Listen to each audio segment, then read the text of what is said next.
안녕하십니까. 다시 뵙게 되어서 반갑습니다. 별로 안 반가우신 것 같아요. 저만 반갑습니까? 뵙게 돼서 반갑습니다. 30년 전에 제가 마산에 있는 어떤 교회 전도사였는데 주일학교 여름 성경학교를 마치고 함양에 있는 시골 교회 가서 또 주일학교 봉사를 했습니다. 근데 첫날 저녁에 할머니들이 많이 나오셨습니다. 그래서 제가 말씀을 증거하다가 할머니들께 여쭈었습니다. 할머니들 가장 무서운 게 어떤 겁니까? 그랬더니 아프고 죽는 게 가장 힘들다고 이야기를 하셨습니다. 그래서 자기들의 소원은 안 아프고 빨리 죽는 거. 그래서 제가 깜짝 놀랐습니다. 할머니들께서 죽는 것보다 더 무서워하는 게 계시는구나. 죽는 거는 그다지 무서워하지 않는데 아픈 것이 무섭구나. 요즘도 역시 마찬가지인 것 같습니다. 많은 우리 시니어들께서 두려워하시는 게 죽는 거는 죽을 수 있겠는데 혹시 치매에 걸리지 않을까? 치매에 걸리면은 사람도 못 알아보고 가족도 못 알아보고 그리고 자기 자신이 어떻게 해야 될지를 전혀 모르는 당황스러운 상황이 생기게 되고 사실 그런 행동과 나답지 않은 평생 살아온 나답지 않은 어떤 모습들 때문에 나에 대한 사람들의 모습, 이미지가 어떻게 달라질까? 그러니까 뭐 아픈 것도 아픈 거지만은 내가 수치스러운 존재가 되고 사람들한테 창피스러운 존재가 되지 않을까 하는 그런 두려움이 있는 것 같습니다. 시니어가 되면서 참 두려워하는 많은 모습들 가운데 지금 나 혼자서는 밥도 해먹을 수가 있고 또 나가서 걸을 수도 있고 예배도 나올 수가 있는데 이런 나 혼자만의 어떤 행동, 내가 할 수 있는 어떤 것을 못하게 되면 어떡할까 아마 이런 두려움도 많이 있을 것이라고 생각을 합니다. 그래서 의존적인 존재가 되면 어떡할까? 전에 말씀드렸지만은 아미시의 사람들은 예수를 믿는 사람들이고 또 지금도 마차를 타고 다니는 그런 사람들이지만은 어른이 되고 남한테 이렇게 기대게 되어질 때 오히려 그런 어른들을 감사하면서 축복의 존재라고 그렇게 생각하는 것 같습니다. 왜냐하면 이분들은 나이 들어서 자녀들한테 혹은 이웃 공동체에 이렇게 자기 자신을 의탁하는 것이 부끄러운 일이 아니라 오히려 그들에게 감사한 조건을 주는 그런 일이 되는 거죠. 왜냐하면 평생 가족들과 공동체를 섬겨왔는데 이제 연세 드셔서 자신을 제대로 돌볼 수 없는 그런 처지가 되었을 때 나머지 사람들이 젊은 사람들이 뭐라고 생각하냐면 감사합니다. 지금까지 우리를 섬겨주셨는데 이제는 우리에게 섬길 기회를 주셔서 감사합니다. 라고 이야기를 하는 거죠. 그래서 우리가 어떻게 피할 수 없는 것들이 있지 않겠습니까? 우리가 원하지 않지만 아프게 되고 다치게 되고 혹은 치매와 같이 정말 우리가 상상할 수 없는 병에 걸릴 수도 있는데 그런 병 앞에서 우리 시니어들께서 저는 담대하셨으면 좋겠다는 생각이 듭니다. 누가 어떻게 앞으로 될지는 우리도 아무도 모르고 하나님만 아시는데 그런 상황을 부끄러워만 하지 말고 하나님께서 나에게 허락하신 것이면 그것을 담대하게 받는 것은 어떨까? 그리고 사랑하는 가족들과 이웃들에게 너무 큰 민폐가 되지 않기를 우리가 바라지만 그러나 그분들 역시 그리고 젊은 우리 성도들과 자녀들 역시 우리 부모님들 생각하면서 감사합니다. 우리에게 섬길 기회를 주셔서 감사합니다. 라고 우리가 어르신들을 받아들일 수 있으면 어떨까 생각을 해봅니다. 이럴 때 이제 우리가 또 걱정하게 되는 것이 구원에 대한 문제인데 내가 치매가 걸려서 교회도 잊어버리고 목사님도 잊어버리고 하나님도 잊어버리고 아무것도 모르는 상태가 되면 내가 과연 천국 갈 수 있을까? 여러분 어떻게 생각하십니까? 하나님은 언약의 하나님이십니다. 제가 어저께 인천에서 프랑스 남자분과 또 한국 여성분의 결혼식을 주례를 하고 왔습니다. 주례하면서 제가 했던 가장 중요한 말이 바로 이 언약이라는 말이거든요. 영어로 covenant라고 하는데 언약, 왜 언약이 중요할까요? 요즘 많은 청년들이 동거 생활을 좋아합니다. 결혼하지 않고 쿨하게 같이 살다가 마음에 안 맞으면 쿨하게 헤어진다. 절대 쿨하지 않습니다. 누군가는 상처를 받게 되어 있고 누군가는 심각하게 평생의 고통을 안고 가게 됩니다. 여러분, 남성과 여성이 만나서 온전한 결합을 이루기 위해서는 언약이 있어야 됩니다. 많은 사람들 앞에서, 하나님 앞에서 서약을 하는 거죠. 처음에 서로가 만났을 때는 가슴도 두근거리고 아드레날린도 막 이렇게 분출하고 서로 좋은 감정을 가지고 있는데, 시간이 지나고 어려운 일들이 생기면 마음이 변하거든요. 감정도 흔들리거든요. 내가 정말 저 사람 좋아하는 거 맞나? 내가 왜 저 사람 만났지? 그런 어떤 의심이 생기고 불편한 마음이 생길 때 그 두 사람을 끝까지 붙들어주는 게 뭡니까? 언약이거든요. 혹은 아플 때나 건강할 때나 가난할 때나 부유할 때나 어느 때 상관없이 그 곁에서 그 사람을 지켜주고 보호하는 사람이 되겠습니다라는 게 뭡니까? 언약이죠. 그러면 하나님께서 우리에게 언약을 주셨습니다. 구약에서는 아브라함과 이삭과 야곱과 모세의 언약을 주셨고, 신약시대에는 예수 그리스도를 통한 언약을 주셨는데, 예수님께서 성만찬에 참여하는 모든 사람들과 언약을 맺으셨는데, 여러분들께서 건강하실 때, 예수님을 신실하게 고백하면서 섬길 때 여러분과 언약을 맺으셨는데, 그 주님께서 여러분이 나중에 병들고, 그죠? 치매 때문에, 우울증 때문에 힘들어한다고 에이, 난 너 모르겠다, 이렇게 하실 것 같습니까? 절대 그렇지 않습니다. 우리 주님은 절대 여러분을 버리지 않습니다.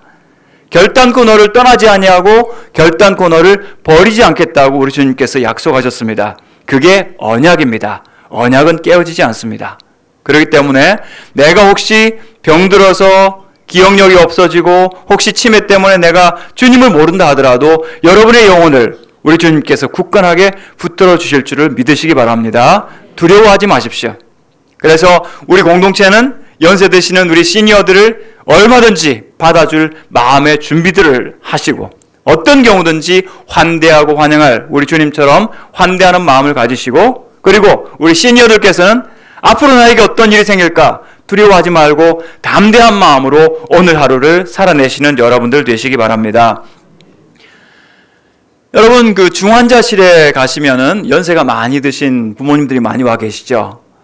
그리고 이제 인생의 마지막을 이렇게 준비하시는 분들도 많이 계신데, 정작 자녀들이 이렇게 찾아가면 중환자실이라고 하는 곳은 계속해서 링거를 맞고 또 너무나 불편하니까 잠자기도 힘드니까 계속 수면제를 이렇게 투여를 하면서 환자분들을 계속 주무시게 하지 않습니까? 그러니까 자제분들이 찾아가도 사실은 만나서 서로 이야기하기도 힘들고 대화하기도 힘들고, 정작 마지막을 또 잘 지켜드리려고 해도 의식이 없으시니까 뭔가를 어떻게 할 수가 없는데, 사실은 선진국들을 보면은 웬만큼 그 큰 통증들은 약으로 이렇게 다스리면서 일상적인 생활을 하다가 가능하면 댁에서 편안하게 쉬시듯이 또 주무시듯이 이렇게 종말을 맞이할 수 있도록 이렇게 도와준다고 합니다.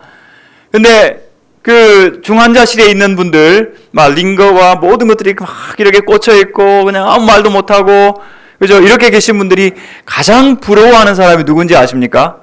가장 부러워하는 사람이 누구냐면, 아침에 와서 병원 청소하시는 아줌마들이라고 합니다. 왜 병원 청소하는 아줌마들이 부러울까요?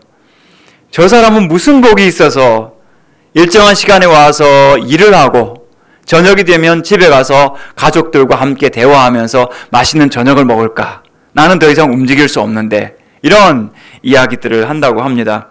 그래서 가장 부러워하는 사람이 바로 그런 사람이라고 하는데, 앞으로 우리 대한민국에서도 우리 시니어들을 위한 배려들을 많이 해서 정말, 그죠? 우리 인생의 마지막 석 달 동안 의료비 다 쓰고 세상 떠나지 말고 정말 여러분이 건강하게 사시다가 통증을 잘 다스리시고 여러분의 그 주무시는 곳에서, 여러분이 생활하시는 곳에서 편안하게 우리 주님을 만나면 어떨까, 그런 생각을 해 보았습니다. 오늘 우리 본문 말씀을 통해서 130세의 노인인 야곱을 만나게 됩니다. 130세. 와, 우리가 상상할 수 없는 그런 나이라고 할 수 있겠습니다. 이 노인 야곱을 보았을 때, 야곱은 어떤 사람인가라는 질문을 하게 되면은 야곱은 축복하는 사람이었다라고 우리가 말할 수 있겠습니다. 애굽 왕 바로를 만나서 그 연세 드신 노인이 들어가면서 바로 왕을 축복해 줍니다. 그리고 그 바로를, 그죠? 대화하고 나서 나오면서 또 바로 왕을 축복해 줍니다. 사실은 바로 왕은 그 나라에서 신으로 추앙받는 그런 존재입니다. 그런데 130세의 노인, 그리고 정말 인생에 성공한 게 뭘까라고 할 만큼 실패와 좌절과 고난, 그래서 이 야곱 스스로 자기 인생을 정의하기를 험악한 세월을 살았습니다.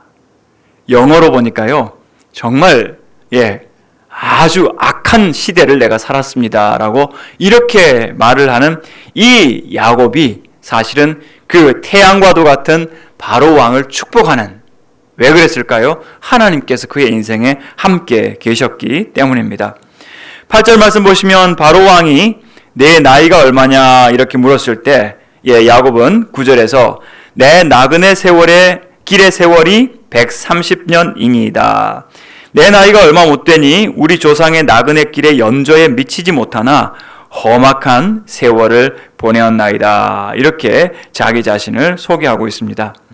그래서 오늘 우리가 이 야곱의 이야기를 같이 나누면서 시니어는 어떤 계절일까, 어떤 시기일까 우리가 생각을 하면서, 지난번에는 제가 시니어의 꿈에 대해서 이야기를 했죠. 오늘은 시니어의 축복에 대해서, 꿈꾸는 시니어가 아니라 오늘은 시니어의 축복에 대해서 이야기하는데, 어떤 것이 축복일까? 우리 시니어도 조금 전에 우리 집사님께서 기도하시면서 내일부터 이제 곧 개학하고 학교가 시작된다고 그랬는데, 우리 시니어도 학교가 아닐까라고 생각을 하면서 첫 번째 겸손학교, 두 번째 성장학교, 세 번째 축복학교, 이런 제목을 가지고 오늘 말씀을 생각하려고 합니다.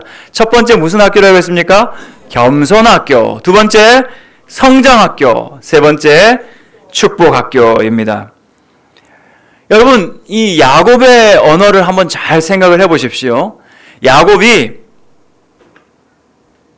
자기의 정말 잘난 아들이 지금 있지 않습니까? 바로 왕 앞에 지금 누가 있습니까? 총리인 요셉이 지금 와 있습니다.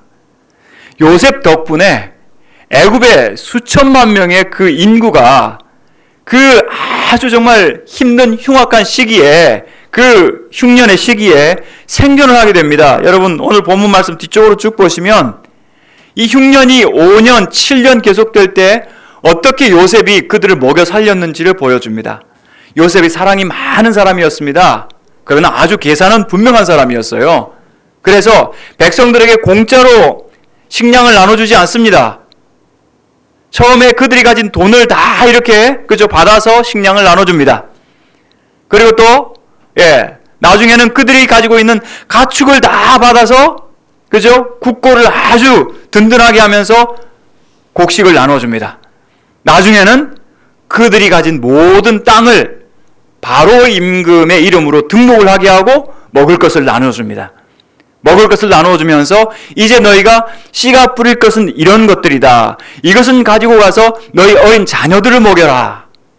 요셉이 얼마나 똑똑한지 모릅니다. 정말 똑똑하고 현명한, 그러면서도 바로 임금과 나라를 부강하게 한 그런 아주 현명한 청년이었고 또 총리였는데, 그런 아들을 앞에 두고 야곱이 바로왕 앞에서 제 아들 한번 보십시오.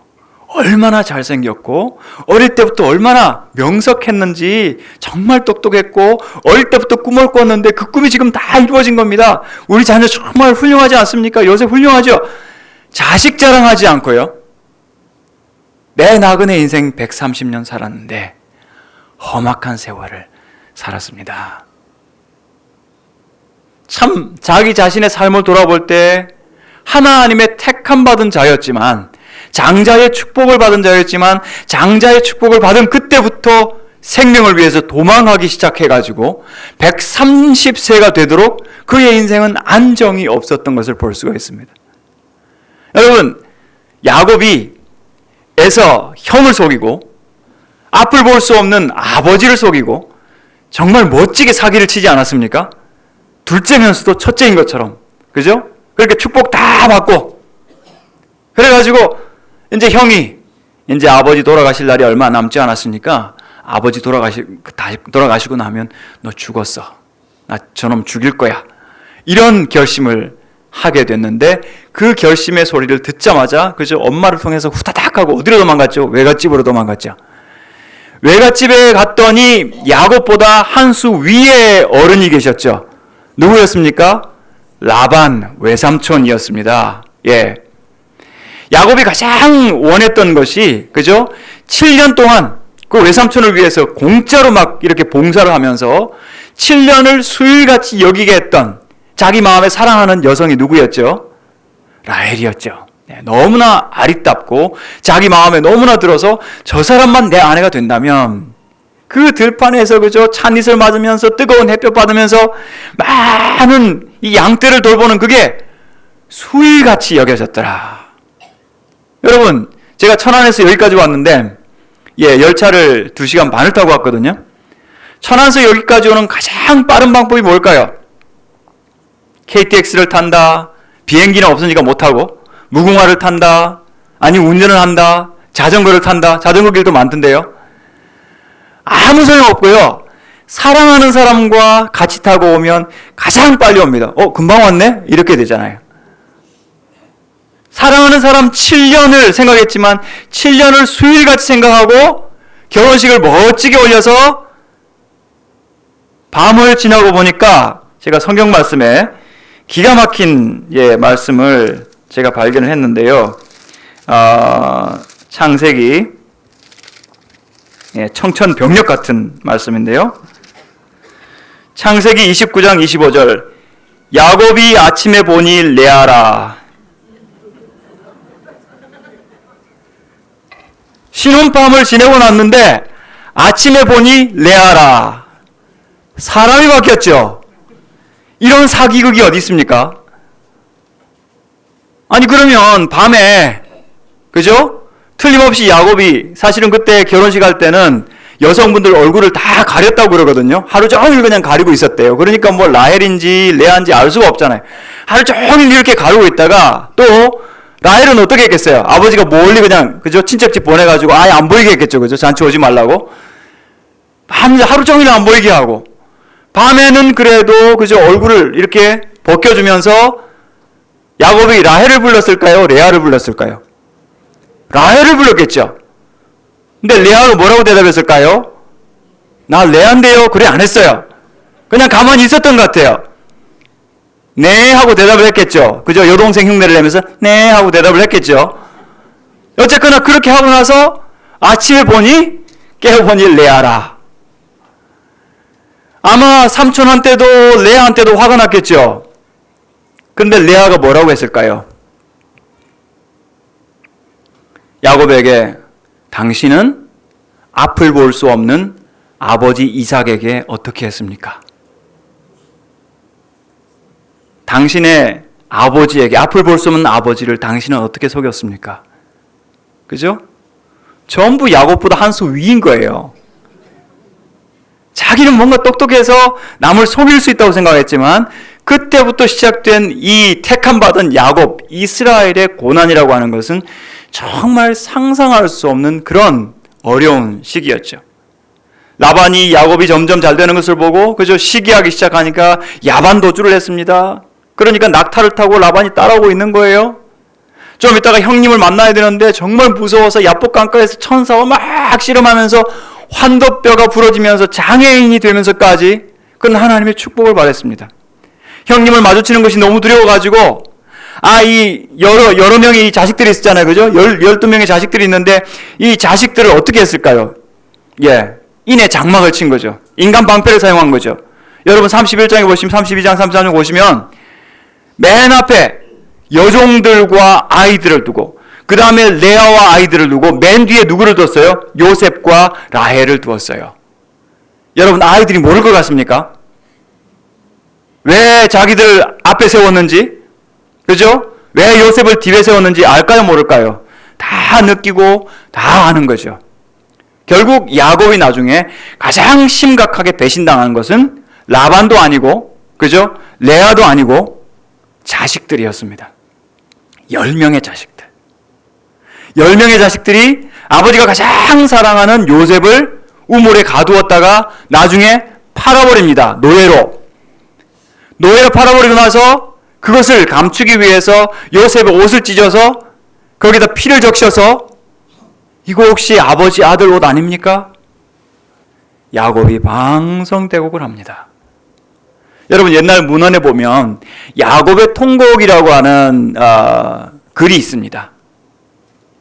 그게 야곱이 정말 요셉을 생각하면서 피 묻은 옷을 들고 찢겨진 옷을 들고 통곡을 하는 장면이 나오는데 그 통곡을 하면서 뭐라고 하냐면 내 아들 요셉아 요셉 내 아들아 하면서 네가 내 품에서 아팠더라면 내가 너를 위해서 우리 시대의 최고의 의사들과 약들을 가지고 너를 치료했을 것이고 네가 내 품에서 눈을 감고 죽었더라면 내가 너의 눈을 직접 감겨 주었을 것이고 어떤 절차 하나 빠뜨림 없이 너를 위해서 모든 장례식을 다 치러 주었을 것이다.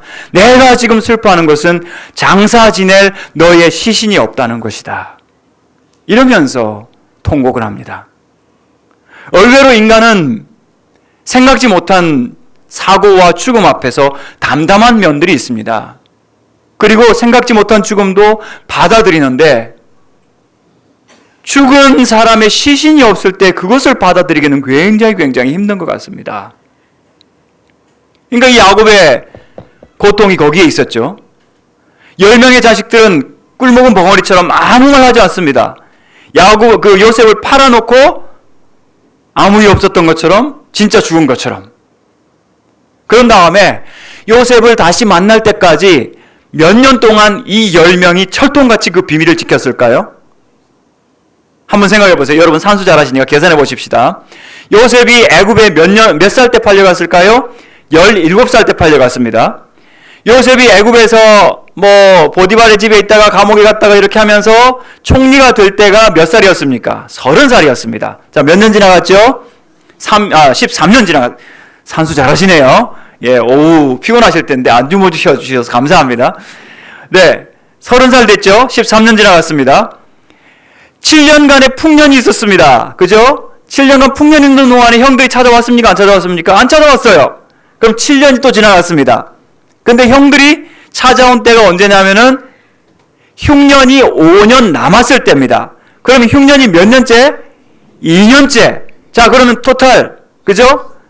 가장 기본적으로 성경에 있는 우리가 정보만 합쳐서 몇 년입니까? 여러분 너무 똑똑하십니다. 22년 동안. 문제는 이 22년 동안 10명의 아들 놈들이 한 놈도 요셉이 살아있다는 이야기를 안 했던 거죠. 이것을 오늘날 그 가족 체계 이론에서 가족 비밀이라고 이야기합니다. 너무나 엄청난 비밀인데 같은 가족 중에 다른 사람에게는 알려지지 않은 것. 이게 역기능적인 가족의 특징이라고 합니다. 사랑하는 가족들은 모든 정보를 공유합니다. 하지만 뭔가 의사가 단절되고, 그죠? 서로가 교류가 되지 않으면 이와 같이 어마어마한 병적인 그런 비밀의 장벽이 서로한테 있는 것을 볼 수가 있습니다. 다행히 하나님께서, 그죠? 이건 정말 영화 중에서 이런 영화가 어디 있겠습니까? 이런 드라마가 어디 있겠습니까? 이 늙은 130세가 된 야곱에게 요셉이 살아있어요, 아버지. 진짜 살아있어요. 정말이에요. 하나님께서 어떻게 하시는지, 그죠? 여러분의 지금까지의 삶이 어떤 나그네 삶이었고 또 야곱처럼 얼마나 험악한 세월을 살았는지 모릅니다. 근데 그 많은 험악한 세월들과 실패들이 나를 넘어뜨리는 것이 아니라 하나님 앞에서 나를 겸손하게 하시고 하나님이 내 이름을 좋아하시고 나를 사랑하시고 나의 인생을 새롭게 전환시키는 그런 계기가 된다면 이제 더 이상 내가 옛날의 야곱처럼 남을 잘 속이고 똑똑하고 잘난 야곱이 아니라 실패와 상처와 배신과 배신을 거듭하면서 하나님 알겠습니다. 하나님 대단하십니다. 저의 인생은 힘들었지만 하나님 위대하십니다. 하나님 감사합니다. 하나님 앞에서 온전히 낮아지고 겸손해지는 그런 시니어, 그런 우리의 인생이 될 줄 믿습니다. 우리 자녀분들을 기르시는 부모님들께 부탁을 드립니다. 우리 아이들요, 공부 잘하는 애들 있거든요. 절대로 머리 좋다고 칭찬하지 마세요. 교만해집니다. 여러분, 교만은 패망의 선봉입니다. 정말입니다. 예, 요즘 뭐 수단 방법 없이 자기 자식을 출세시키려고 하는 그런 분 때문에 지난 한 주간 정말 떠들썩하던데, 여러분, 자식은 하나님의 선물일 뿐만 아니라 하나님의 기업이고 하나님께서 키우시고 하나님께서 그들의 미래를 책임져 주시는데, 이 아이들이 하나님 앞에서 겸손해야 되거든요. 네, 그들이 뭐 초등학생이든 중학생이든 고등학생이든 상관없이 하나님을 두려워하고 하나님 앞에 겸손하기 위해서는 그 아이들이 똑똑하다고 칭찬하지 말고, 너는 머리가 있는데 노력하네, 이런 말씀하지 마시고, 예, 그 아이들이 조금이라도 노력하고 애를 쓰는 게 있으면, 와, 노력하는구나, 너무 잘한다, 고맙다, 이렇게 열심히 해줘서, 그러나 늘 하나님 앞에 겸손하자, 하나님 두려워하자. 여러분, 이 이야기를 평생 해주셔야 됩니다. 우리 연세 드신 우리 어머니들도, 그죠? 우리 아드님들이 이제 40세, 50세에서 한참 지금 사회활동을 하고 계실 때 이번 추석에 만나시면 겸손하라고, 그죠? 하나님을 두려워하라고, 그리고 하나님만 사랑하고 섬기라고 꼭 부탁해 주시는 여러분들 꼭 되시기를 바랍니다. 험악한 세월을 보낸 나이다. 자기 자식이 총리인 거 자랑하고, 그죠? 꿈꾸던 자이고 똑똑한 자인 거 자랑한 것이 아니라, 제가 정말 험악한 세월을 살았습니다, 이렇게 하면서 겸손해진 야곱을 통해서, 여러분, 지금 우리가 70, 80 살아오면서 이렇게 꺾인, 그죠? 또 많은 어려움을 겪은, 그럼에도 불구하고 주님을 사랑하는 이런 모습을 살아간다면, 만약 우리가 130세, 지금부터 곱하기 2를 살아서 주님 앞에 선다면, 야, 어떤 모습일까 기대되지 않습니까? 몸은 쇠하겠지만 하나님 앞에서 더 깊고 더 하나님 앞에서 겸손한 그런 모습이라고 생각을 합니다. 제가 어떤 주석을 보니까 이런 이야기를 해놨습니다. 바로의 눈에는 야곱이 정말 장수하는 어른으로 보였지만, 야곱이 자기 자신을 봤을 때는 미성숙하게 늙어버린 노인으로 보였다는 것이다, 이렇게 이야기를 해놓았습니다. 예, 시간이 갈수록 내 인생의 아픔도 떠오르지만 그 모든 일들을 겪어오면서, 아이고, 내가 참 한심하고 아직도 자라야 되는구나, 아직도 하나님 앞에 부족하구나, 이것을 깨달을 수 있다면, 여러분, 세상의 노인들을 한번 만나보십시오. 그분들은 자기 자랑하기에 여념이 없고, 자기 변명하기에 여념이 없고, 자기 방어하기에 여념이 없습니다. 자기가 주인공이고 자기가 하나님이거든요. 근데 살아계신 하나님을 믿는 우리 믿음의 시니어들께서는 하나님을 통해서 나를 보기 때문에 그 하나님 앞에서 더욱 겸손해질 수밖에 없고, 그러나 그런 낮은 모습으로 끝나는 것이 아니라 하나님께서 그럼에도 불구하고 나를 사랑하시고 내 인생의 반전을 일으키시는 그 놀라운 능력으로 말미암아 아직도 기대하면서 꿈을 꿀 수가 있고, 지금보다 나은 내일, 몸은 쇠약해지지만 지금보다 더 하나님 앞에서 하나님과 가까운 그런 성장된 모습을 여러분 생각한다면, 여러분, 오늘 우리에게는 아직도 희망이 있고 소망이 있고, 그리고 우리는 아직 늙지 않았습니다. 우리는 아직 죽지 않았습니다. 제가 지난주에 우리 김 목사님과 약속을 단단히 하고 교대역 2번 출구에 내리기로 했거든요. 근데 교대역이 다른 역하고 다르게 복층이 아니고 단층이어가지고, 그죠? 저는 이렇게 찍고 나오면 2번 출구가 나올 줄 알았거든요. 나오니까 6번이더라고요. 2번이 어디 있었던 거지? 오늘 어떻게 했겠습니까? 정확하게 2번을 찾아 나왔습니다. 지난주보다 조금 나아졌죠, 그죠? 아직도 잘하고 있고 아직도 배우고 있거든요. 여러분, 주님 앞에 서는 그날까지 우리는 자라갑니다. 성숙해 갑니다. 변화되어 갑니다. 어제보다 오늘, 오늘보다 나은 내일을 우리가 하나님 앞에서, 우리 자신은 약속을 못해요. 우리 자신은 자신에 대해서 장담할 수 없어요. 그러나 하나님 살아계시고 하나님 나를 사랑하시면 하나님께서 야곱의 인생에 반전의 반전을 거듭하시면서 더 놀라운 사람으로 만들어주시고 더 겸손한 사람으로 만들어주신 것처럼, 오늘 우리 시니어들을 하나님께서 소외시키거나, 그죠? 함부로 이렇게 대하시지 않으시고 더욱 깊은 곳으로, 더 깊은 은혜 가운데로 우리를 성장시켜 가실 줄 믿습니다. 그 하나님 믿으시고 여러분, 새로운 아침을 꼭 맞이하시는 여러분들 되시기 바랍니다. 하나님 앞에서 더욱 겸손해지시는 겸손의 학교에서 우리 주님의 은혜를 더 많이 받으십시오.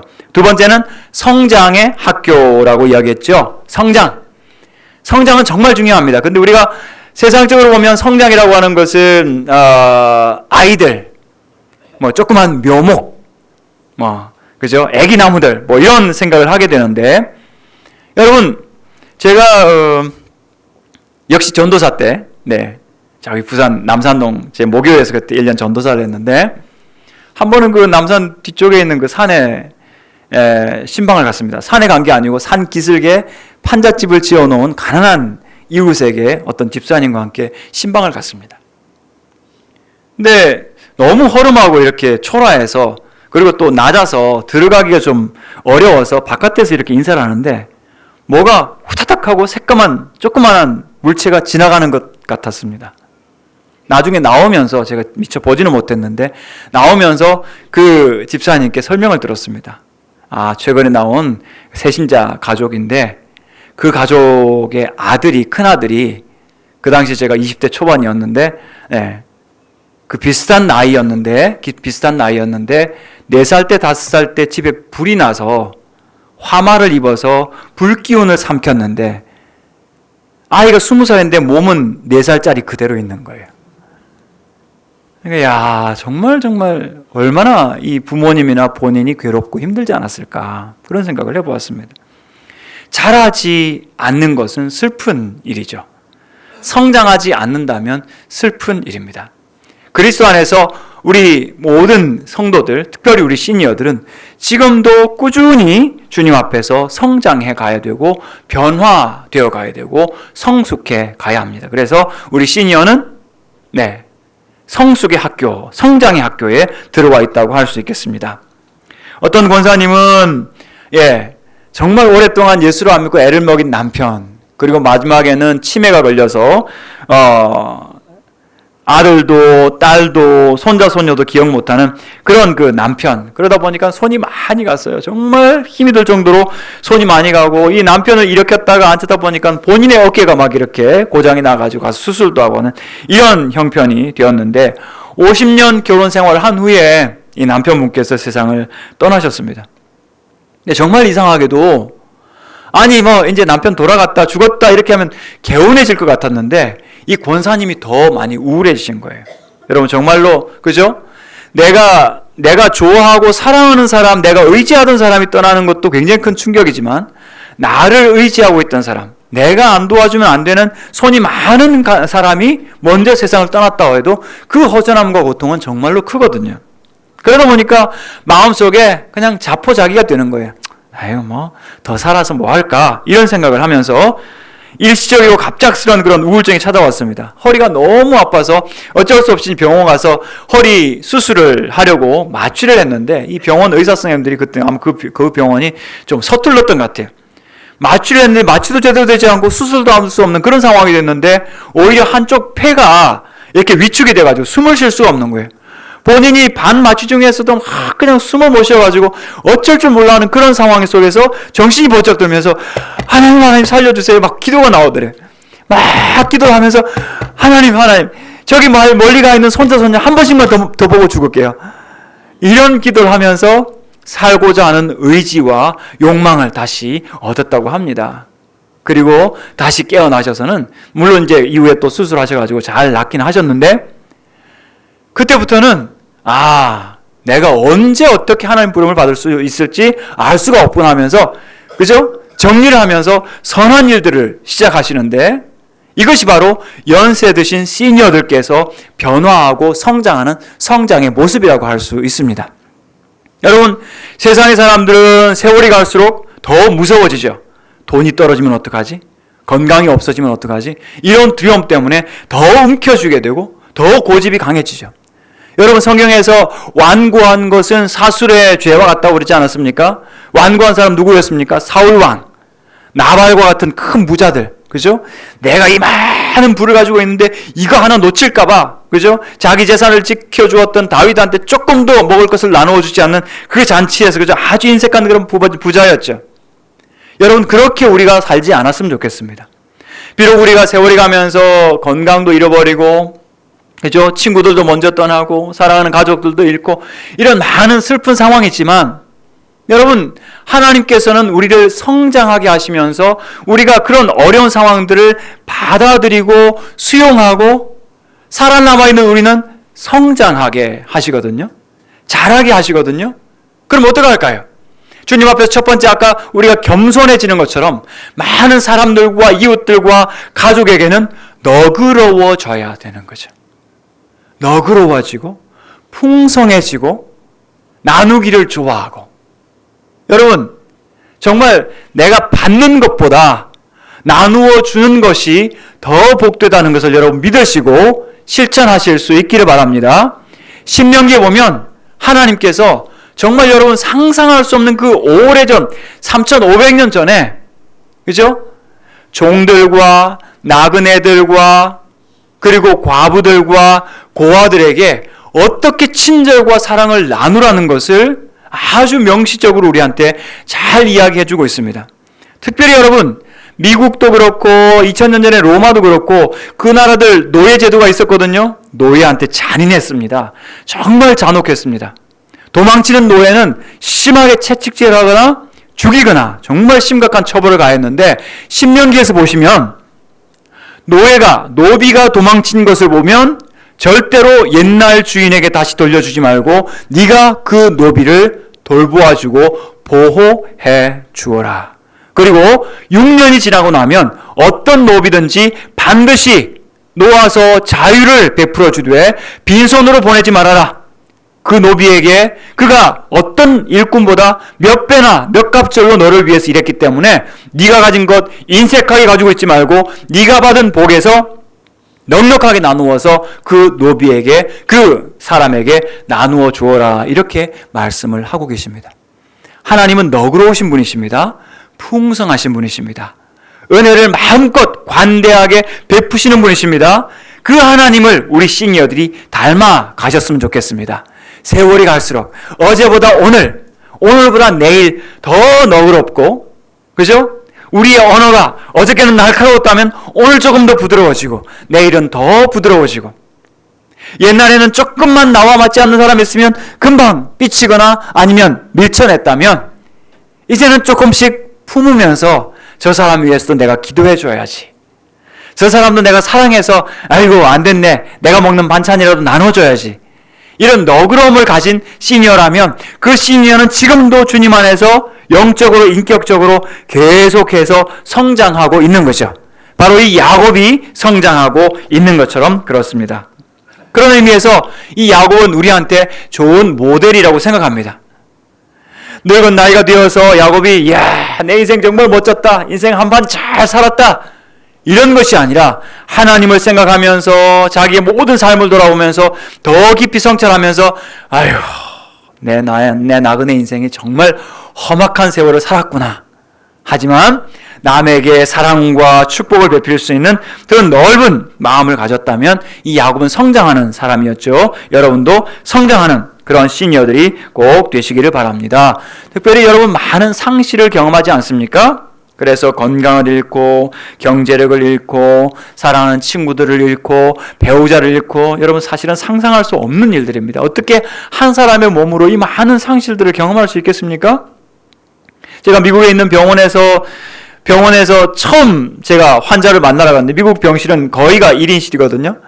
1인실 딱 들어갔는데 제가 말도 못하고 나온 게 뭐냐면, 미국 할아버지가 누워서 주무시고 계신데요, 수술을 해서 다리 한쪽을 절단하셨더라고요. 예, 다리 한쪽에 병이 와서. 겁이 나는 거예요. 내가 이분한테 무슨 말을 할 수 있지? 무슨 위로를 해줄 수 있지? 그래서 고민하고 기도하다가 떨다가 도로 나왔어요. 그런데 제가 나중에 다시 한번 찾아갔습니다. 그리고 문을 두드리고 제가 여기 채플린인데 혹시 이야기를 좀 나눌 수 있겠습니까? 제가 기도해드려도 되겠습니까? 라고 했을 때 그분이, 그죠? 기꺼이 받아주셨어요. 하나님께서 우리 마음에 탄력성을 주셨습니다. 그래서 우리가 젊었을 때는, 힘이 있을 때는, 그죠? 내 기준에 맞지 않으면 소화를 안 시킵니다. 하지만 세월이 가면서 야곱처럼 많은 시련과 실패와 배신을 겪으면서 하나님께서 우리로 하여금, 그죠? 아주 아주 유연성 있는 탄력성을 주셔서 많은 사람들을 품을 수 있는 그런 유연성을 허락하여 주거든요. 이게 성장이고 이게 변화입니다. 까탈스럽던 나의 젊은 시절이 아니라 이제는 너그럽게 누구든지 품을 수 있고 누구든지 사랑으로, 그죠? 포용할 수 있는 그런 포용력을 주신다면 여러분들은 세상의 어떤 사람들보다도 성숙하시고 성장하시고 아름답게 지금도 변해가고 있는 그런 모습이라고 할 수 있겠습니다. 연세가 드시면 대개 이제 신체적인 변화가 먼저 오게 되는데 근육이 감소한다 그러죠. 근육이 감소한다 그러면 움직이는 이런 그 근육이 힘을 주는, 또 몸을 지탱하는 근육이 많이 감소를 하니까 넘어지시기도 하고 낙상하시기도 하고 부상을 입기도 하고 그러신데, 그래서 많은 의사 선생님들이나 또 영양 관리 하시는 분들이 하시는 말씀이 연세가 드셔도 고기는 꼭 드셔야 됩니다, 이런 말씀을 하시더라고요. 얼마 전에 뉴스를 보니까 호주의 아주 인색한 엄마가 이제 그죠? 2살, 3살 되는 아이한테 엄격하게 채식만 먹였대요. 애한테 고기도 먹이고 고깃국도 해주고 해야 되는데 이 엄마가 아마 병든 것 같아요. 그러니까 애한테 막 그냥 식물만, 야채만 이렇게 먹이다 보니까 아이가 이빨이 안 나는 거예요. 아이가 이 몸집이 크지가 않는 거죠. 뼈가 자랄 수가 없는 거죠. 여러분, 고기 반찬 나오면 씹으실 수 있는 만큼 많이 드실 수 있기를 바랍니다. 고깃국 잘 드시고, 그 다음에 지방이 증가한다 그러거든요. 지방. 근데 그 영양사들은 이야기하기를 우리가 먹는 지방이, 특별히 여러분 그 반찬할 때 참기름 넣지 않습니까? 또 이렇게 프라이 할 때, 그죠? 이렇게 식용유 넣고 하시는데, 여러분 그 식용유나 이런 것들이 충분히 지방기를 이렇게 우리 몸에 공급을 하니까 일부러 삼겹살에 있는 하얀 그 지방을 안 드셔도 괜찮은 것 같습니다. 그래서 그런 지방들은 조금 적게 드셨으면 되겠고, 그 다음에 이제 짠맛을 느끼지 못해서 우리 시니어들께서, 그죠? 이 미각이 좀 이렇게 둔해져서 짠 것을 많이 드시게 되면은 몸에 좀 해로움이 있다. 그래서 가능한 한 우리 경상도 음식들이 좀 짜지 않습니까? 여기는 부산이라서 경상도가 다릅니까? 어쨌거나 너무 소금을 너무 많이 넣는, 그래서 자극을 너무 주지 않는 그런 게 필요할 것 같고, 목이 마르면 이제 물을 우리가 이렇게 마시게 되는데, 근데 이 몸이 이제 연세가 드시다 보니까 몸의 감각이 나 물을 마셔야지, 나 뭐지 목마른데, 이런 감각도 천천히 오는 거예요. 그러니까 물을 적게 마신다고 그러거든요. 그래서 일정한 분량의 물을 여러분이 딱 정해 놓으시고 자기 몸에 맞는, 죄송합니다. 아이고, 날아가 버리네. 괜찮습니다.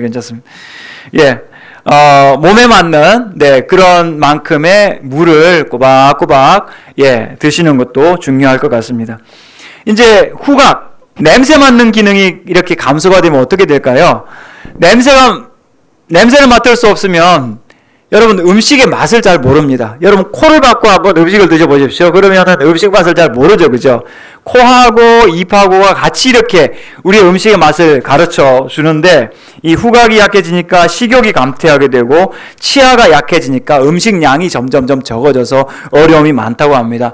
다행히 요즘 연세 많이 드신 어르신들을 위한 케어 푸드라고 하는, 이름이 조금 이상합니다. 용사우 들으십시오. 이름이 우리나라 말로 개호식입니다. 요거 아니고요. 케어푸드가 개호식인데 일본에서 이렇게 아마 개발이 된 것 같습니다. 그래서 앞으로는 이제 치아가 약하신 어르신들을 위해서도 음식을 이렇게 드실 수 있고 영양을 충분히 공급받을 수 있는 그런 좋은 음식들이 나오지 않을까 생각하고 기대를 하고 있습니다. 어쨌거나 연세 드셔서 몸이 점점 약해지는 것은 저나 누구나 피할 수 없는 일이라고 생각합니다. 젊은 시절은 금방 지나가고 이런 몸이 약해지는 시절이 누구한테나 오게 되는데, 건강하고 좋은 습관을 여러분 가지셨으면 좋겠고, 그리고 여러분 시간 되실 때마다 여기 온천천에 나오셔서 많이 걸으셔요. 해 시원할 때, 냄새 날 때는 말고, 아까 목사님 이야기 들으니까 비만이 오면 냄새가 난다고 그러던데 그런 데는 가지 마시고 위험하니까. 그래서 좋은 습관을 가지시고, 또 건강에 좋은 야채와 신선한 야채들, 그죠? 여러분 잘 드셨으면 좋겠고, 우리나라가 진짜 좋은 게 뭔지 아십니까? 제가 미국 살다가 여기 와서 보니까 진짜 좋은 게 병원이 가깝고 치료비가 싸다는 거예요. 제가 유학하면서 애들 데리고 한번 데리고 가서 의사 선생님 이렇게 진단 한번 하면요 10만 원 금방 날아가 버려요. 근데 우리나라는 그죠, 특별히 어르신들을 위해서 많은 서비스와 좋은 제도들이 있으니까 여러분 이런 그 저렴하고 또 얼마나 친절하지 않습니까? 그 친절한 여러분 병원에 자주 가셔서 일부러 걱정 키우지 마시고, 많은 사람들이 건강 염려증이 있어요. 건강 염려증은 뭐냐면 어디가 조금만 아프면 덜컥 그냥 가슴이 내려앉는 거예요. 아이고 이러다 죽는 거 아닐까, 암 걸리는 거 아닐까, 막 이렇게 겁을 먹거든요. 겁먹지 마시고 병원 가셔서 사진 한번 찍으면 되고 약 드시면 되는데, 가끔 믿음이 너무 좋은 분들 중에서 나는 이 병을 기도로 낫겠습니다. 주여, 믿음은 너무나 좋고 감사한데 걱정은 많이 되더라고요. 그렇게 안 하셨으면 좋겠습니다. 왜냐하면 의사 선생님과 그죠, 좋은 의료 제도와 병원도 하나님 주신 선물들이거든요. 거기 간다고 하나님한테 벌 받는 거 아니니까 여러분들 쓰시고 건강하게 오래 사시면서 하나님이 나를 얼마만큼 어떻게까지 성장하게 하시고 성숙하게 하시는지 여러분 한번 테스트 한번 해보십시오. 그래서 여러분 클 수 있는 만큼 실컷 영적으로, 정신적으로, 인격적으로 크시고 그 큰 은혜 가운데서 하나님을 꼭 만나셨으면 좋겠습니다. 그 다음에 이제 심리적인 문제라고 할 수 있는데요. 아까 말씀드린 것처럼 나이가 들면 나 혼자서 아무것도 못하면 어떡하지? 그때는 뭐 먹고 살지? 어떻게 먹고 살지? 이런 두려움들이 참 많이 있다고 생각을 합니다. 불안도 있고요. 그리고 우리 이런 두려움과 외로움들이 계속해서 우리 마음속에 자리를 잡고 있으면 우울증도 오고요. 여러분 혼자 고독하게 우울하게 이렇게 있으면 여러분 사람은 살아있는 동안에는 우리 육체와 정신과 영이 지금 하나거든요. 하나로 이렇게 통일되어 있기 때문에 내가 지금 걱정이 많고 근심이 많고 두려움이 많으면 몸에도 영향을 줍니다. 몸이 스트레스를 받아서 심장에 아주 어려운 질병을 주는데 심혈관 질환이 오게 된다고 합니다. 그래서 혈액순환이 약해지고 그리고 혈압이 높아지고 혈관이 유연해야 되는데 혈관이 뻣뻣해지는 그런 결과를 초래한다고 합니다. 여러분 하나님께서 우리에게 많은 감정을 주셨고 기뻐하라 즐거워하라 이렇게 하셨지만 특별히 신명기와 여호수아를 보면 하나님께서 두 가지 양면성을 우리한테 보여주시는데, 첫 번째는 내가 너희에게 이 땅을 주었다라고 말씀하시죠. 아니 아직 지금 약속의 땅에 들어가지도 않았는데 왜 주었다라고 과거형을 쓸까요? 너무나 분명하고 확실한 약속이기 때문에 그와 같은 약속을 그죠? 하나님께서 과거형으로 선포를 하십니다. 그런데 거기에다가 너희가 들어가서 차지해라라고 하시거든요. 근데 그 주었다 차지해라 사이에 명령을 끊을 수 있는 게 뭐냐 하면 두려움입니다. 하나님을 안 믿고 두려워하는 거죠. 무서워서 약속의 땅에 들어가지 못하고 발발 떨고 있는 거죠. 처음에 가데스 바네아에서 그런 배신을 하는 바람에 불신에 배신하면서 정탐꾼 보내놓고 그죠? 어마어마한 포도송을 가져왔는데 우리 못 들어가겠습니다. 아이고 우리 죽었다. 저 높은 성과 저 키 큰 안악 사슴들 우리 어떻게 할 거냐 막 이렇게 통곡하다가 결국은 하나님께서 알았어 뒤로 돌아 38년 방황 그죠? 이런 일이 벌어졌거든요. 두려움이 원망을 낳고 결국은 그 민족의 어마어마한 역사의 변천을 가져왔는데, 여러분 두렵거든요 사실은. 그렇죠? 질병도 두렵고 내일도 두렵고 경제 사정이 나빠지는 것도 두렵고 어마어마한 두려움이 있는데 하나님께서 뭐라고 하십니까? 강하라, 담대하라, 두려워하지 말라. 내가 너 앞서간다. 내가 앞서가서 장막을 칠 것이다. 여러분 뭐가 무섭습니까? 우리 예수님께서 먼저 가셔서 내가 너희를 위하여 처소를 예비하러 가노니, 우리 처소가 다 예비되어 있는데 그죠? 다 준비되어 있는데 믿음 안에서 우리 그리스도인들은 참된 성장과 담대함을 얻을 수 있습니다. 여러분이 그죠? 두려움과 어려움이 올 때 주님 앞에 엎드리시는 여러분 되시기 바랍니다. 담대함을 달라고 기도하십시오. 어떤 것도 여러분을 삼킬 수가 없습니다. 가끔 남성 우울증을 일으키는 원인 중에 가장 큰 원인이 경제적인 원인이거든요. 근데 어떤 안수 집사님은 구미에 써 있었던 일인데 안수 집사님은 경제적인 그 파탄이 오고 그죠? 더 이상 돈을 빌릴 곳이 없으니까 그냥 스스로 목숨을 끊으셨어요. 이해는 합니다. 너무나 안타깝고 너무나 아쉽지만 그러나 또 다른 방법이 없었을까? 누가 옆에 없었을까 하는 그런 생각을 하게 되는데, 여러분, 이런 두려움과 외로움, 사실은 야곱도 많이 두려운 인생을 살았죠. 쫓겨다녔죠. 그러나 하나님께서 그 두려움을 새로운 마음으로 주셔서 변화시키시고 성숙하게 하셨는데, 여러분, 필요한 도움이 있다면 과감하게 받을 연습을 하십시오. 지금까지 여러분들께서 많은 도움을 베푸시고 사랑을 베푸셨다면 이제는 여러분도 도움받을 수 있다는 것을 기억하실 수 있었으면 좋겠습니다. 사실 이런 많은 상실과 변화가 있을 때 우리가 내가 이 상실을 어떻게 받아들일까, 그죠? 특별히 애도해야 되는 그런 애도의 시간에 우리가 제대로 보내지 못하는 경우들이 많습니다. 어떤 전도사님 그런 이야기를 했어요. 나이가 많은 전도사님이었는데 자기 아버지가 평생에 자기 어머니와 장남이었던 자기를 그렇게 두들겨 팼다고 합니다. 너무나 많이 두들겨 패가지고 정말 상상할 수가 없었는데, 근데 나중에 이 아들이 이제 좀 크고 장성하고 철이 들고 나서 아버지한테 물었습니다. 물론 아버지가 뭐 말씀을 많이 하시는 분은 아니었기 때문에 바둑을 하면서 아버지가, 그죠? 이렇게 막 팽팽한 그런 접전을 하고 있는데 살짝 한 수를 모른 척하고 물러들이면서 아버지가 이겼을 때, 아버지께서 기분이 좋으실 때 물었다고 합니다. 아버지, 젊으실 때 왜 그렇게 저와 엄마를 때리셨습니까? 라고 했더니 그 아버지가 옛날에 문둥이 부모님들과 같이 다녔대요. 그러니까 이 문둥병이 있는 분들이니까 어느 마을에 정착해서 살지 못하고 이곳저곳 다니면서 얻어먹고 아니면은 구걸해서 먹고 아니면은 훔쳐먹고, 그러다 보니까 문둥이들이 나타나면 동네 아이들과 어른이랑 전부 돌을 던지는 거예요. 그러니까 막, 그죠? 죽지 못해서 도망다니면서 겨우겨우 살다 보니까 이런 상처를 가지고 자기가 어른이 되고 보니까 자기가 사랑해야 되는 이 보호해야 되는 가족들을 오히려 괴롭히고 고통을 준 거죠. 근데 그 아버지께서 돌아가셨는데 어머니가 사흘 동안 눈물 한 방울 흘리지 않고 울지 않더래요. 그래서 그 아들이 그 어머니의 손을 잡고, 어머니, 이제 보내드리세요. 이제 보내드리세요. 아버지가 이런 고통과 어려움 때문에 어머니와 저를 그렇게 힘들게 했는데 이제 보내드리세요. 라고 이야기를 했더니 그 어머니가 사흘 만에 울음을 터뜨리면서, 그죠? 방성대곡을 하면서 그 남편을 원망하면서 그냥 그죠? 이러면서 그 아버지를 보내주었다, 자기 마음의 고통을 풀어주었다는 이야기를 했습니다. 사실은 우리 삶에 있어서 갑작스러운 이런 상실들을 우리가 잘 받아들이고 수용해내기에는 너무나 큰 것들인데, 슬퍼하며 보낼 수 있는 거, 그죠? 뭐 일본을 우리가 용서한다, 뭐 또 일본이 용서를 빈다, 이런 이야기들 많이 하지만 용서 쉬운 일이 아니거든요.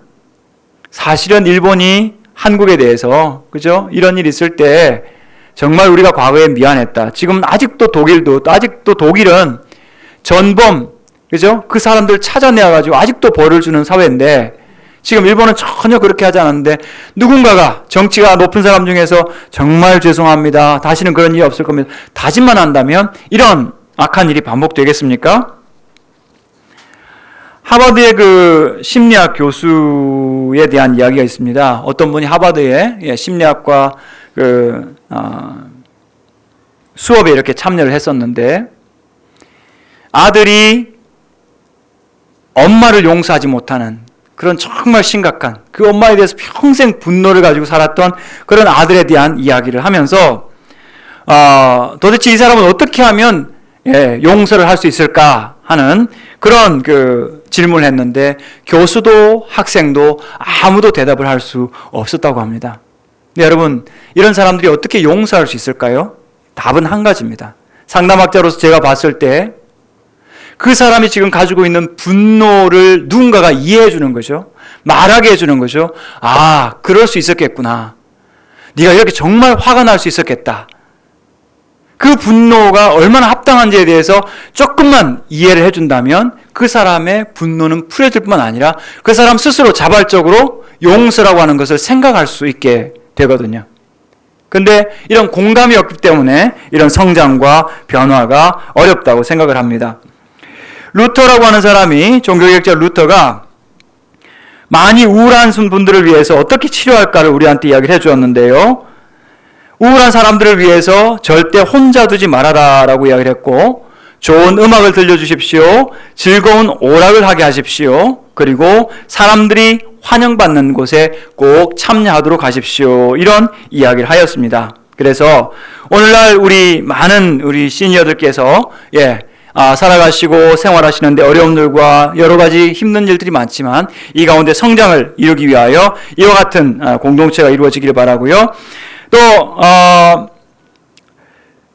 적극적인 성장을 위해서 몇 가지만 제가 말씀을 우선 드리면, 첫 번째, 우리 시니어들께서 하셔야 될 중요한 일들 중에 하나가 건강을 위해서 몇 가지 가능한 목표를 세우시는 겁니다. 하기 힘든 목표를 세우면, 그죠? 시간이나 혹은 힘이나 에너지나 여건이 맞지 않아서 잘할 수가 없는데, 예를 들어 스트레칭 하루에 10번, 그죠? 맨손 체조 몇 번, 이 정도로 해가지고 실천 가능한 것들을 꼭 하셨으면 좋겠고, 그 다음에 두 번째는, 우리 시니어들께서 같이 모이셨을 때 차례대로 이야기를 들어주는 겁니다. 네. 여러분, 어떤 책에 이런 글이 나왔는데요. 정말 많은 우리 시니어들이 정말로 엄청나게 놀랍고, 그죠? 흥분되는 그런 많은 이야기, 라이프 스토리를 가지고 있다. 이렇게 하면서 오직 한 가지 조건은 뭐냐면 누군가가 그분의 이야기를 들어준다면, 이런 조건이 있거든요. 제가 생각할 때 제가 만약 여러분 중에 한 분을 만난다면 여러분의 인생에 있었던 정말 놀라운 이야기들을 많이 하실 수 있을 거라고 생각합니다.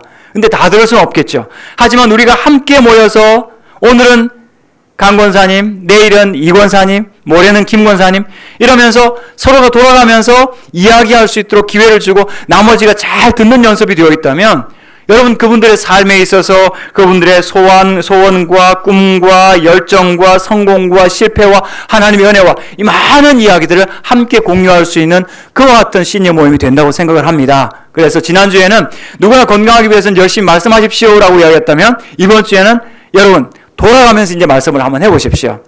그리고 그분이 이야기할 때 맞장구를 쳐보주십시오. 전에 제가 국제시장 영화를 보러 갔는데 뒤에 어머니들이 많이 앉아 계셨습니다. 마지막에 그 주인공이 나와가지고 아버지 사진 보면서 아버지 내 많이 수고했지 막 그러니까 그분들이 뒤에 앉아가지고 하모 많이 했지 얼마나 몰입을 하고, 그죠? 본인들이 막 이렇게 아빠 대신 대답을 해주시던데, 그런 반응만 조금만 해주셔도, 그죠? 이야기하는 사람은 신이 납니다. 근데 이제 누군가 이야기를 독점하게 되면 재미없는 모임이 되기 때문에 돌아가면서 즐겁게 이야기를 하면 정말 유익하고 복된 치료의 모임이 될 거로 생각합니다. 그리고 우리 권사님들 중에서, 시니어들 중에서 아직 카톡 못 쓰시는 분들 계시죠? 카톡 꼭 하셨으면 좋겠습니다.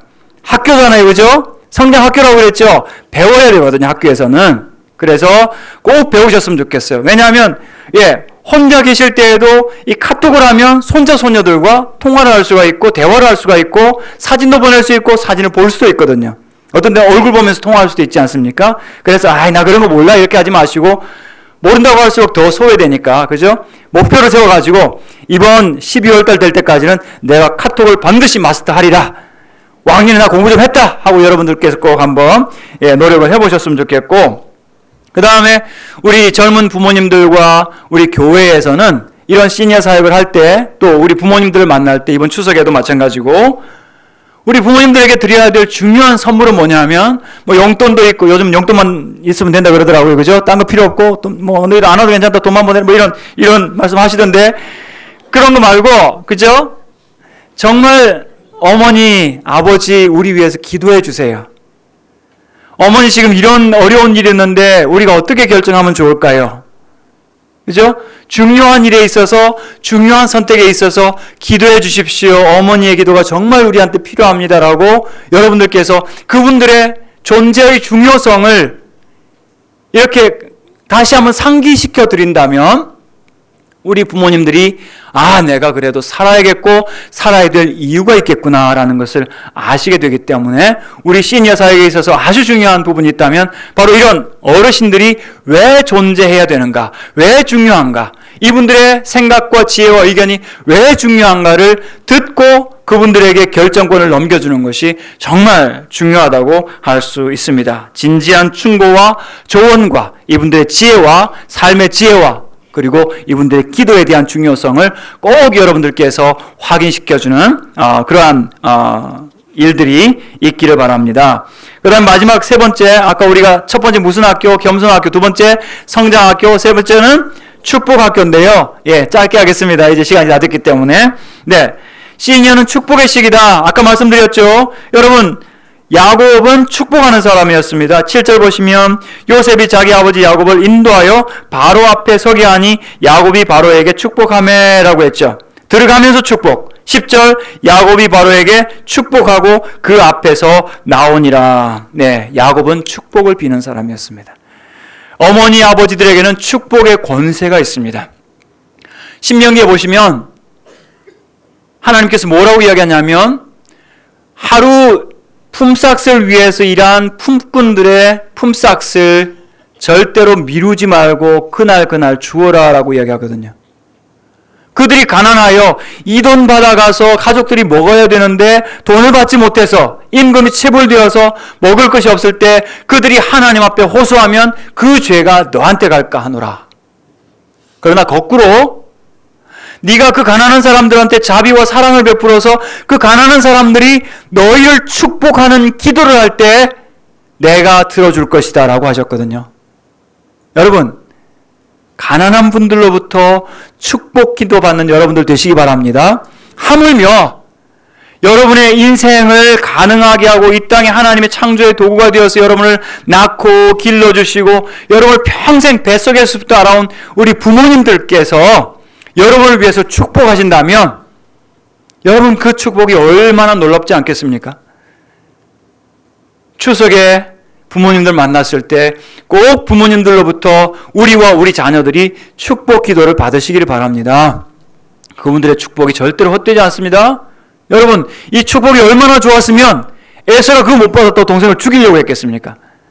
정말 이 조상들의 믿음의 그죠? 이 축복과 자산은 세상의 무엇과 바꿀 수 없는 것입니다. 그것을 귀하게 여기시고 우리 부모님들에게 축복 받기를 여러분 사모하시고, 그리고 우리 시니어들께서는 여러분의 존재 자체가 축복이라는 걸 여러분 어깨에 힘 좀 넣으십시오. 지금 어깨에 좀 힘 좀 넣고 목 좀 좀 가누시고 이렇게만 계시지 마시고 내가 이래봬도 축복의 그죠?